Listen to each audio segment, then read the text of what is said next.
রব্বি হাবলি মিনাস সালিহিন, এই আয়াতটি 21 বার পাঠ করে ফু দিলে কি হয়? আমি আবার বলছি, রব্বি হাবলি মিনাস সালিহিন, আয়াতটি 21 বার পাঠ করে ফু দিলে কি হয়? খুবই দামি এবং গুরুত্বপূর্ণ আমলটি। আমলটি আপনি শিখে রাখুন, আপনার কাজে লাগবে। আমলটি কখন কিভাবে করবেন, কোন নিয়মে করবেন, আমলটি করে কিভাবে উপকৃত হবেন আমি বলে দিচ্ছি। তাই বিস্তারিত জানার জন্য, আমলটি শিখে রাখার জন্য ভিডিওটি না টেনে না কেটে ধৈর্য এবং মনোযোগ সহকারে শেষ পর্যন্ত আপনি দেখতে থাকুন, তাহলে আপনি সঠিক নিয়মে আমলটি করতে পারবেন। প্রিয় ভাই বোনের শুরুতে বলবো কিভাবে আমলটি করবেন, তারপরে বলে দিব আমলটি করে কিভাবে আপনি উপকৃত হবেন। তাহলে চলুন কিভাবে আমলটি করতে হয় জেনে নেওয়া যাক। প্রিয় ভাই বোনেরা, আমলের শুরুতেই আপনাকে উত্তমরূপে পবিত্রতা অর্জন করতে হবে। পবিত্রতা অর্জন করে পবিত্র স্থানে আপনি কিবলামুখী বসবেন। এরপরে জীবনের গুনার কথা স্মরণ করে ক্ষমা প্রার্থনা করবেন। আল্লাহ, আমার জীবনের সমুদায় গুনাহ খাতাগুলো মাফ করে দিয়ে আমার অন্তরকে পাক পবিত্র বানিয়ে দিন। এরপরে 3 বার দুরূদ শরীফ সাল্লাল্লাহু আলাইহি ওয়াসাল্লাম সাল্লাল্লাহু আলাইহি ওয়াসাল্লাম সাল্লাল্লাহু আলাইহি ওয়াসাল্লাম দুরূদ শরীফ পাঠ করে হয়ে গেলে সেই দোয়াটি পাঠ করবেন। সেই আয়াতটি পাঠ করে ফু দিলে কি হয় পরবর্তীতে বলে দিচ্ছি, আগে সে আয়াতটি বলে নেই। যখন আয়াতটি আপনি পাঠ করবেন, এর পূর্বে আল্লাহ রাব্বুল আলামিনের কাছে মনে মনে বলবেন, হে আল্লাহ, আমার আমলকে সময়কে কবুল করুন। আমি যে সমস্যা সমাধানের জন্য আমলটি করছি সে সমস্যা সমাধান করে দিন। প্রিয় ভাই বোনেরা, আমলটি আপনি বিশ্বাস নিয়ে করবেন, তাহলে এর ফলাফল দেখে আপনি আনন্দে আত্মহারা হয়ে যাবেন, আপনি আশ্চর্য হয়ে যাবেন ইনশাআল্লাহ।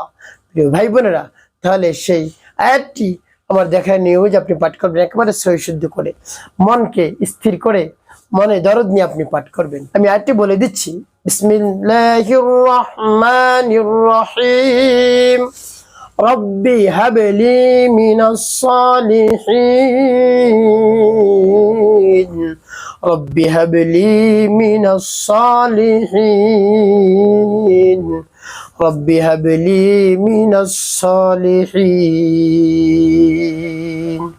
এভাবে যখন পাঠ করা যাবে একটু ফুদিয়ে, তারপর আপনি আবারও পাঠ করবেন, বিসমিল্লাহির রহমানির রহিম, রব্বি হাবলি মিনাস সালিহিন, রব্বি হাবলি মিনাস সালিহিন, রব্বি হাবলি মিনাস সালিহিন। পাঠ করে সবাই, তারপর আপনি মনে দরদ নিয়ে আবার পাঠ করবেন, বিসমিল্লাহির রহমানির রহিম, রব্বি হাবলি মিনাস সালিহিন, রব্বি হাবলি মিনাস সালিহিন, রব্বি হাবলি মিনাস সালিহিন।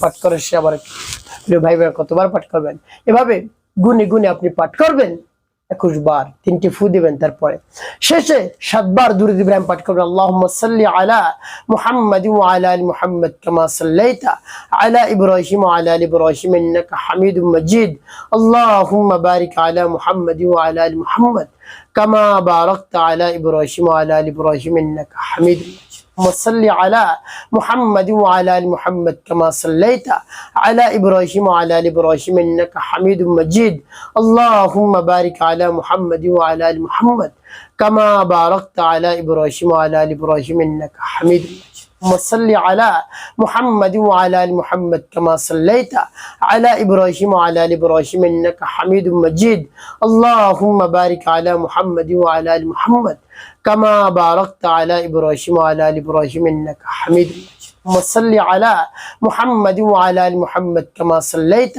على ابراهيم وعلى ال ابراهيم انك حميد مجيد، اللهم بارك على محمد وعلى ال محمد كما باركت على ابراهيم وعلى ال ابراهيم انك حميد مجيد। এভাবে যখন দুরূদ ইব্রাহিম পাঠ করা হয়ে যাবে, এরপরে আপনি ফু দিবেন।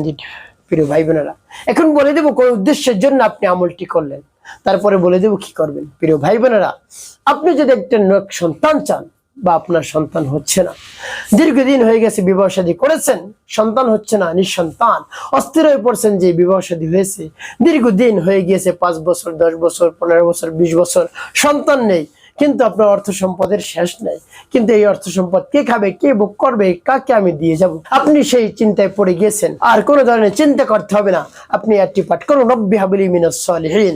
আল্লাহ রাব্বুল আলামিন আপনার জন্য নেককার সন্তানের ব্যবস্থা করে দেবেন ইনশাআল্লাহ। আপনি আমলটি করে দেখুন না কি হয়। প্রিয় ভাই বোনেরা, এভাবে আমলটি করবেন বিশ্বাস নিয়ে যে আল্লাহ রাব্বুল আলামিনের কালাম সত্যি, অবশ্যই এর মধ্যে শক্তি হয়েছে। আল্লাহ রাব্বুল আলামিন অবশ্যই সবকিছু পারেন, সবকিছু আমাদের দিয়ে থাকেন। এভাবে বিশ্বাস নিয়ে যদি আপনি এই আমল করতে পারেন, অবশ্যই উপকৃত হতে পারবেন। আল্লাহ রাব্বুল আলামিন আপনাকে নেককার সুসন্তান দান করবেন ইনশাআল্লাহ। আপনি আমলটি করে দেখুন না কি হয়।